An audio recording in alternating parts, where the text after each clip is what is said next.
Hey, I'd like to welcome you to another episode of Mission Matters. My name is Adam Torres, and if you'd like to apply to be a guest on the show, just head on over to missionmatters.com and click on Be Our Guest to apply. All right, so today I have Dr. Matthew Kolinski on the line, and he is CEO of Staffing Management Group. Matt, welcome to the show. It's great to be here, Adam. I've watched your show so many times, so I'm excited and honored to be a guest. Oh, Matt, thank you for that. And excited to get into today's topic. So really what you're doing over there at Staffing Management Group, helping entrepreneurs start, grow, and scale staffing companies. I think it's really interesting, and it's a really interesting industry for entrepreneurs that are looking for opportunity or growing within what they've been doing for a long time. So excited to get into that. But before we do, we'll start this episode the way that we start them all, with our Mission Matters Minute. So Matt, we at Mission Matters, we amplify stories for entrepreneurs, executives, and experts. That's our mission. Matt, what mission matters to you? Personally, Adam, it's helping entrepreneurs in the staffing and recruiting space start up, grow, and scale their organization. You know, people who are entrepreneurs have a different chemical makeup, and we have a lot of great ideas. And sometimes it's a matter of creating some formation and operational support to get from where they want to be to where they're going and in the direction that they need it. So everything we do on our organization at Staffing Management Group is helping those entrepreneurs who are focused in wanting to grow their organization from either a direct hire recruiting, temporary staffing, or long-term contractor. Awesome. Love bringing mission-based individuals on the show to share why they do what they do, like why it's important, how they're giving back to the marketplace. So that's great. Let's go back a little bit further in your career. So like, how did you get started on this entrepreneurial path overall? It's actually a great story. I was doing business before I knew I was an entrepreneur. So I was an undergrad at Loyola University in Chicago, and I was got into helping my upperclassmen fill out resumes when they were applying for jobs. And I would charge $99 to help them with their resumes. And when I was in my senior year of college, and right before I started medical school, in 2006, there was this need to be a temp to perm for a lot of the financial positions in Chicago. And so a lot of my friends, a lot of my fraternity brothers wanted to get in certain jobs, but they needed to be on a temporary assignment for 90 days before they got their full-time job. And so I said, sure, I can figure that out. I can help you, right? And I called up the customer in that case, and I said, yeah, you want to work, you want Joe to work with you? And they said, yes, we love Joe. Send over your contracts. I was like, okay, I'll make a contract. And then the next thing is, okay, you have to pay the worker. I was like, okay, I'll take out a loan and I'll pay the payroll. One thing led to another, one step at a time, one building block. I ended up running a staffing firm during my first 4 years of med school, and it was kind of evolving. I was always working nights and weekends. And it wasn't until 2016 that I realized I actually am an entrepreneur. And I went into this more on a full-time basis, still keeping up my medical license, but still optimizing not only employees' lives, but customers, as well as, other businesses who needed help growing in that operational support. Hold on. So it took you kind of going through medical school to understand that you had to know you were different. I don't believe that the other students that were going through medical school were running staffing. I'm sorry, but I know a lot of doctors. This is not normal. Yeah. Out of a class of 150, I was the guy that, was doing the studying, and then I would have to step out to take a sales call, right? That's crazy. So but I was doing it to support. I really had the intention of helping to pay for medical school loans. And that was my primary intention. It was a filling the need. I couldn't necessarily afford those bills. I needed a second job while I was in school. And that's how it came along. Man, the mother of necessity, right? Right there. There goes some need, and look what happens. So, so you go a little bit further in this. So now you're thinking, okay, I'm an entrepreneur, and I feel this is a business that I want to be in. Like, what do you do next? Because I feel like this has got to be also when, just from your peers, right? Whether it's parents, whether it's other individuals in general, like they're probably looking at you like, okay, you're running a staffing company, but you're going to be a doctor, right? Yeah. Like, how do you go through that identity part of things? And the reason I asked you that question, by the way, is there's a lot of business owners, entrepreneurs, executives that'll watch this, and some of them are in professional positions like doctors or lawyers, and they may have, some dreams to go out there and also do an entrepreneurial venture, whether it's full-time or a side hustle or something else. But sometimes the pressure around us doesn't always let us go out and do what we want to do. So that's why I asked you that question. Like, how did you overcome that? The social pressures are enormous, especially when you're taking on hundreds of thousands of dollars of debt to go down a career that, since I was 5 years old, I was telling people I would be a doctor. And so it's that pressure is extremely, intense. And whether it was medical school or maybe you're looking to start a company in photography and you're leaving your desk job, it's a tough pressure. A lot of people question those ideas. I think you just have to have that self-discipline and self-awareness to acknowledge the fact that, hey, I am a little different, and this is going to make me happy, whether it's successful or not. It doesn't change the fact that you have those entrepreneurial insights into different things. And so for me, I did medical school from 2006 to 2010. In 2010, I did my residency and fellowships, and then I practiced for ended up being about 6 years. I just stopped practicing about 4 months ago. So I was always kind of having that kind of dual life, and it was actually harder than just ripping off the Band-Aid. And now my life is so fulfilled right now over the last 5 months since I really have committed to this working.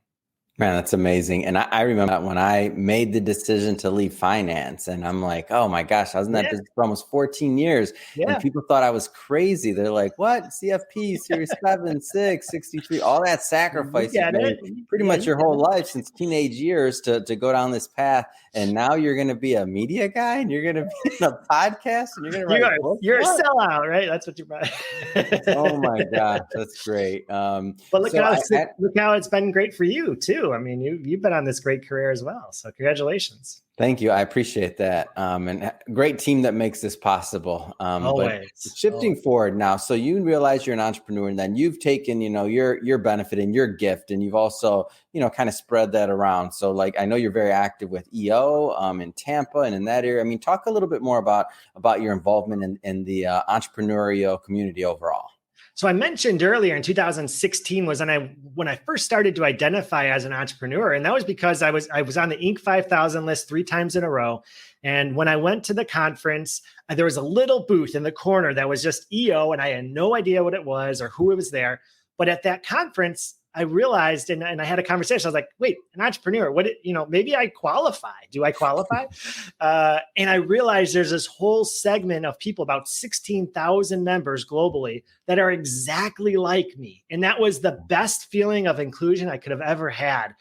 The minute I knew that there were other people, that wasn't like an outcast, that there were other people who were doctors and entrepreneurs. There were other people who left financial careers to start podcast shows. There's other people who do that. And now all of a sudden the conversations I was having was so much deeper on my personal, financial, business strategy. It was like, there was a team of personal advisors that I had around me that kind of understood. We spoke the same language almost.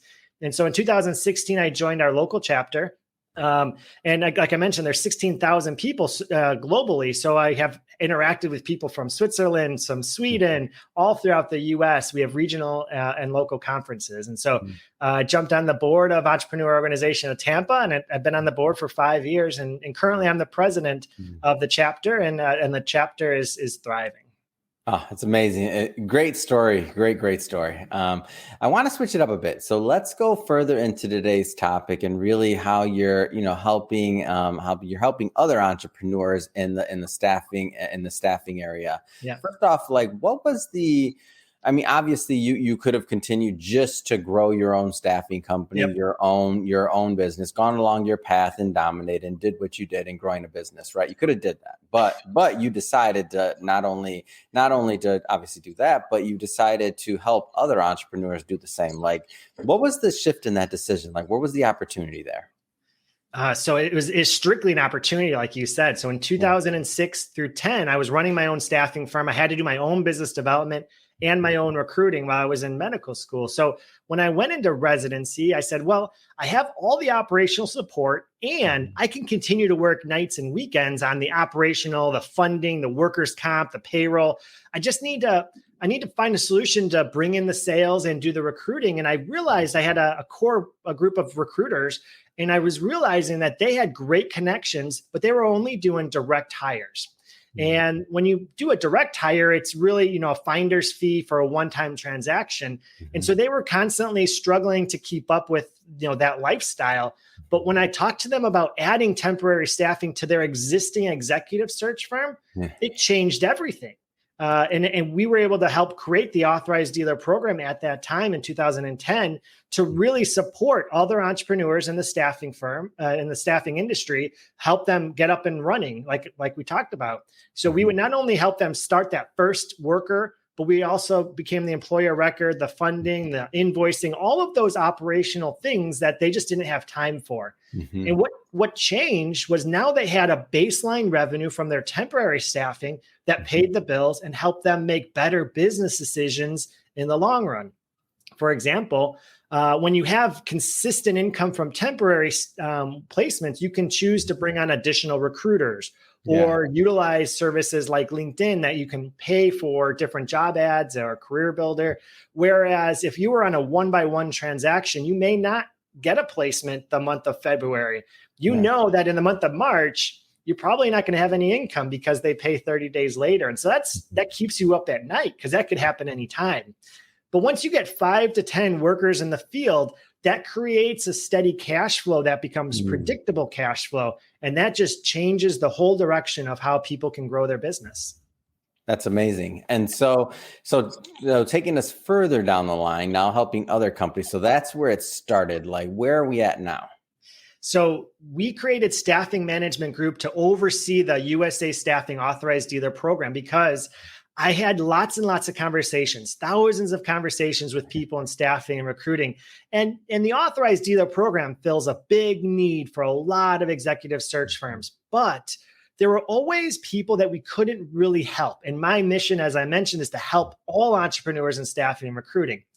And so in 2018, we created Staffing Management Group as a parent company, but also allowing us to provide management and consulting services, to provide recruiting support, workforce solutions, as well as equity purchasing. And that's something we're just launching in 2022, which is to really help on a partnership level the entrepreneurs who just need that they got all the right pieces. They just need an extra operational support partner to take it to the next level.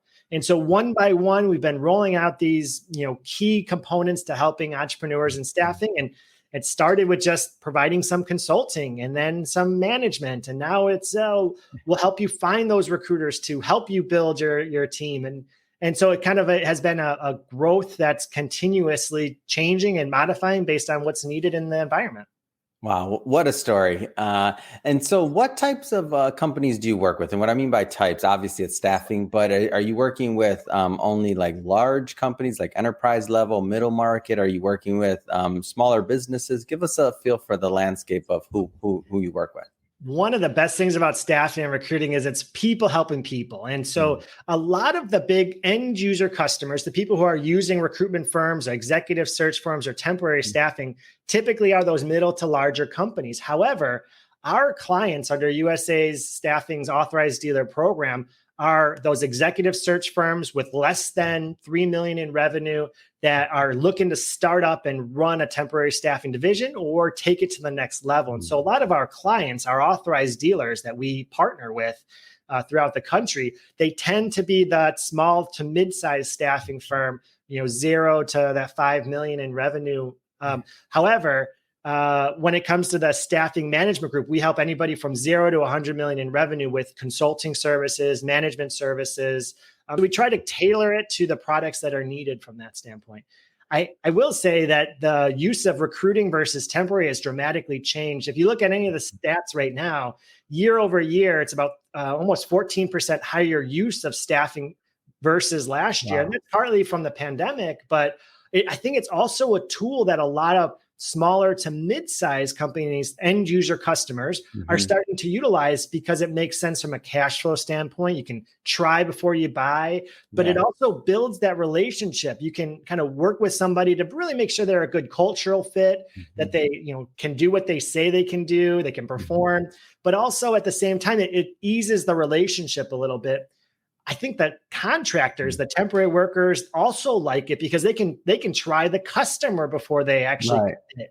And that, I think, is the thing that a lot of people don't realize is there's a benefit to offering temporary staffing for the sake of the candidate, especially if they're trying to train and learn new skills, if they're trying to upskill on the job training. It provides a lot of people the opportunity to maybe learn a little bit more about accounting and maybe take on more responsibilities through a temporary assignment, who you might not get a full-time job right away. Yeah. Yeah. And the way I see this industry, at least high levels, there's multiple players here. Obviously the staffing side of things, there's also the employer, then there's the candidate.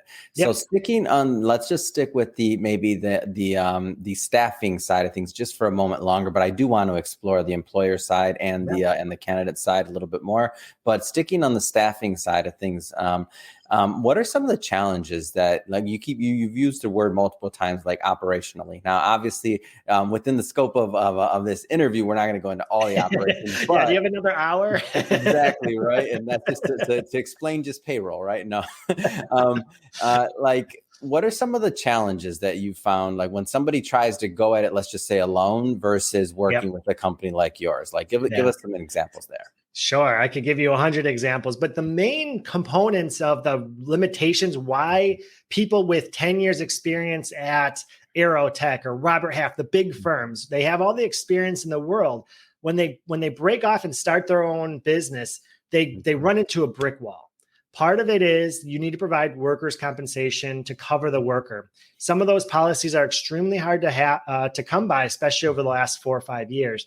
But they've always been hard for staffing firms. A lot of times you have to get a very expensive policy and you have to predict how much payroll you have and you have to prepay for it before you even get a customer.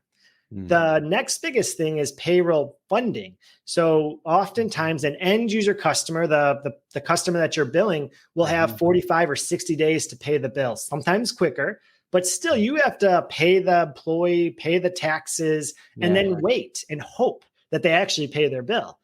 So that limits you. Maybe you only could get one worker at a time or two workers out because you have 20 or 30,000 saved in the bank. But how many people actually have 20 or 30,000 saved in the bank that they can lend to somebody for payroll? It's hard to come by. The third is that operational, that payroll taxes. You actually have to, there's a lot of state regulation for filing payroll taxes, the timing, the quarterly filings, the garnishments when they, if they have child support and things like that. And so, there's a lot of headache or burden associated with that. And so oftentimes they try to dip their toe, but then they say, I get nervous, or I don't have the money. Yeah. And so what we come in and we try to ease those kind of nerves. And we say, listen, we'll provide the funding. We have the workers' comp. We're going to actually file all those payroll taxes for you. So you get to do what you're great at. Find the customers, fill the order. Yeah. And we'll do everything else. And that's been that partnership approach that we approach, every authorized dealer with.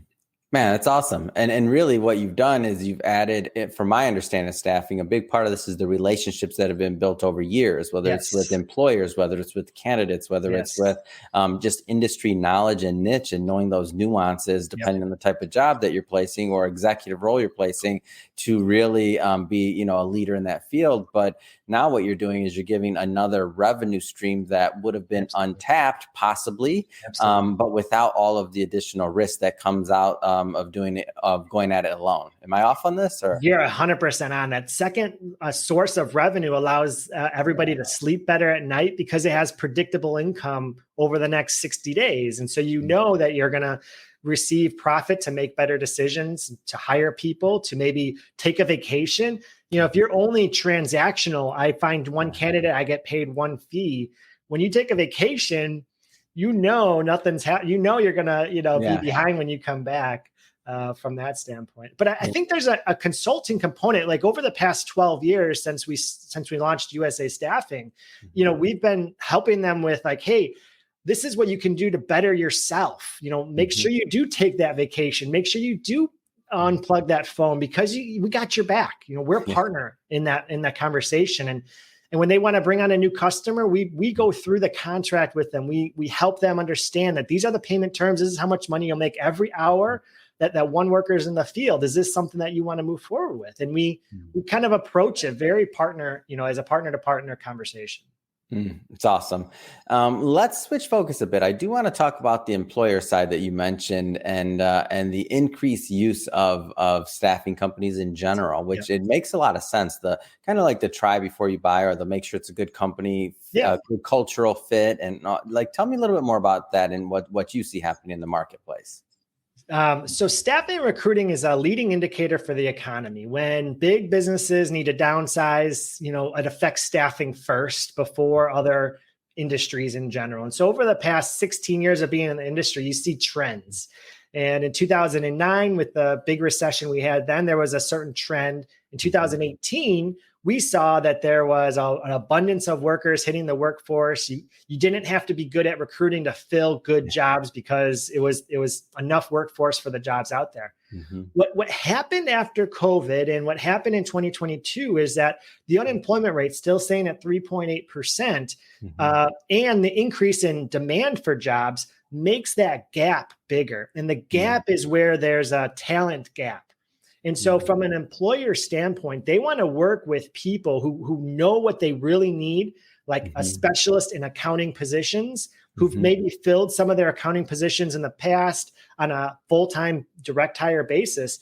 But now they're going to those specialists, those niche-based recruiters, and say, listen, it's hard to find people. We've tried to find an accountant. We can't. I want you because you have your accounting specialty to help find a worker, and we'll train them. So we would like a 90-day temp to perm. We would like to train this person to upskill them or just to confirm that they're a good fit from a cultural standpoint. I think the flip side is also true. We don't really know what the next 90 days will come as well as we did in 2018 or 2017. You were able to predict 6 months out in 2018 about where your needs were going, what the trends were, because there was no concern that things might get shut down. From an employer, end user, customer standpoint, if they're in a city or a state that might be changing regulations, or if they need to shut down an office due to cash flow, they want the ability to turn it off right away. And so with using long-term contractors, all they have to say is, we don't need this contractor anymore. And then it becomes the staffing firm owners or staffing team's responsibility to place that worker somewhere else. And that's a benefit on the flip side for the worker. They have, one employer, but multiple opportunities. And so from an end user customer standpoint, it's a hedge. From a financial term, it's a hedge to say, we don't know where the next 90-day goes. We don't know if this is going to be a great worker, and we don't know if we're going to be open in 90 days. So let's try them out. Let's see what the next Congress or voting or whatever it is happens. And then we'll make a decision in 90 days. And sometimes it's, let's just extend the worker for another 90 days and try it out. That's led to an increased use of temporary workers. It makes total sense. And then looking from the candidate side of the coin, if you will, to me, what you just said, more opportunity, potentially working for more than one employer, getting a feel for different cultures, different workflows. Tell me how that side of the agenda has been for the candidates. Yeah. So the Great Resignation is something that a lot of, I'm sure your listeners have kind of heard over the past. We've all heard it more than we want to hear it. And, from an insider kind of view, over the last 16, it's more so we didn't see a lot of transition in 2020. So it's almost a catch up from the job shifting that normally occurs on an annual basis. So that in 2020, it was lower. 2021 was a little bit better. And now 2022, we're just seeing more people shift, but it's a catch up. They've been unhappy for 18 months and they've just been sucking it up. And now they have an opportunity. So this whole Great Resignation was almost predictable based on the fact that 2020 had such a low, by choosing to find another job, a choice of the employee standpoint. I think what also happened in that time frame is a lot of people saw that the way their supervisor or the way their owner of the company or the way that their CEO handled an issue whether it was employee health, whether it was safety in the workplace, whether it was working from home, they didn't like exactly how that was managed. Yeah. And they saw the darker side maybe of their supervising team.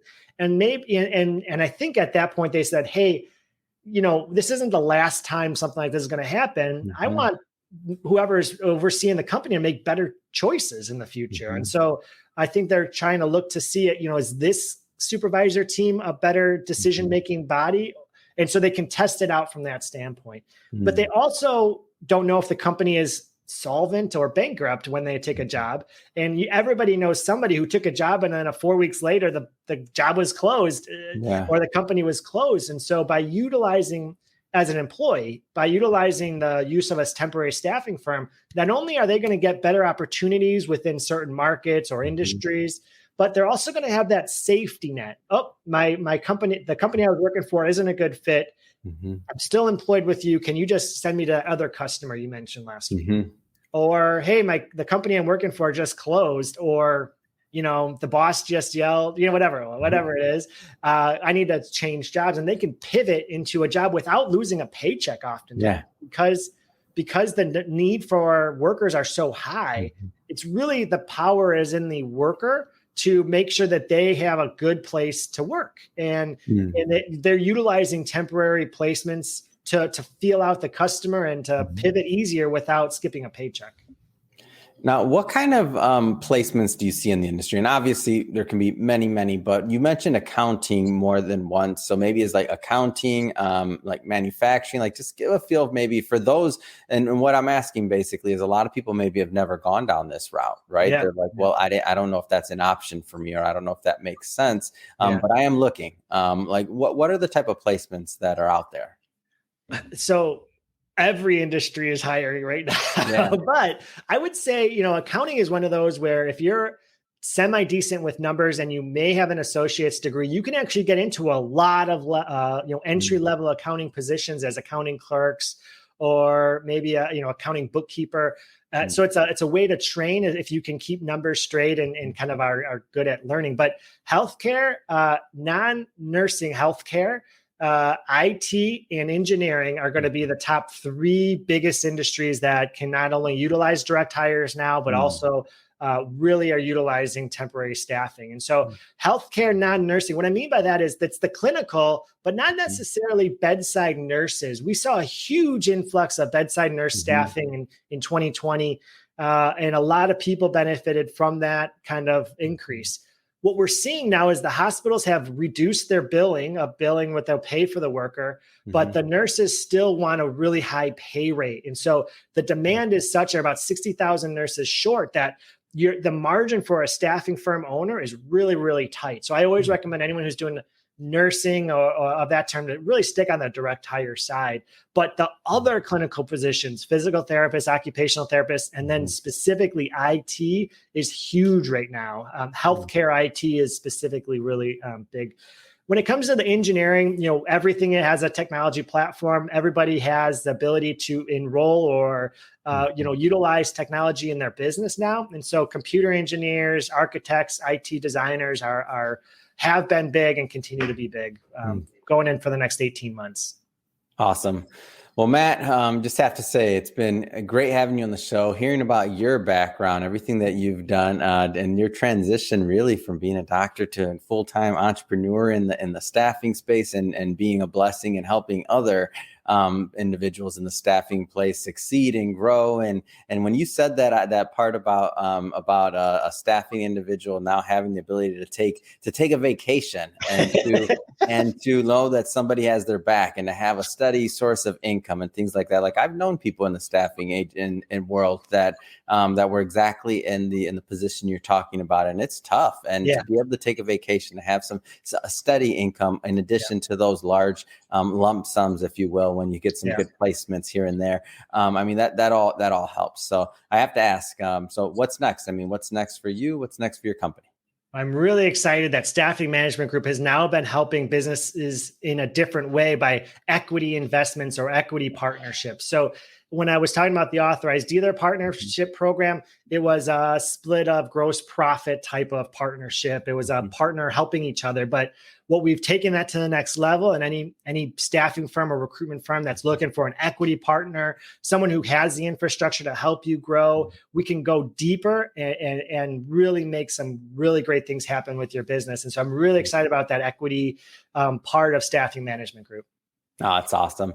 And so Matt, if somebody's watching this and they want to learn more, what's the best way for them to follow up and to connect? That's so staffingmanagementgroup.com is going to be our website. And we have a contact us page that goes directly to myself and my senior consultant, Tyler. We'll be the two people that would be responding to those contact messages. Otherwise, anybody who's listening can email me directly at matt@staffingmanagementgroup.com. That's MATT@staffingmanagementgroup.com. Fantastic. And to the audience, we'll put all of that information into the show notes and clean it up for you. So you can just click on the link and head right on over.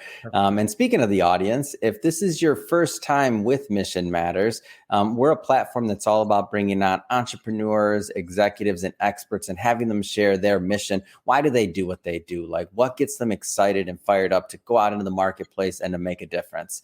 If that's the type of content that you're into, or if that excites you, we welcome you to hit that subscribe button, because we have many more mission-based individuals coming up on the line, and we don't want you to miss a thing. And Matt, it really has been a pleasure. I look forward to watching your continue success and growth. So thank you. Thank you, Adam.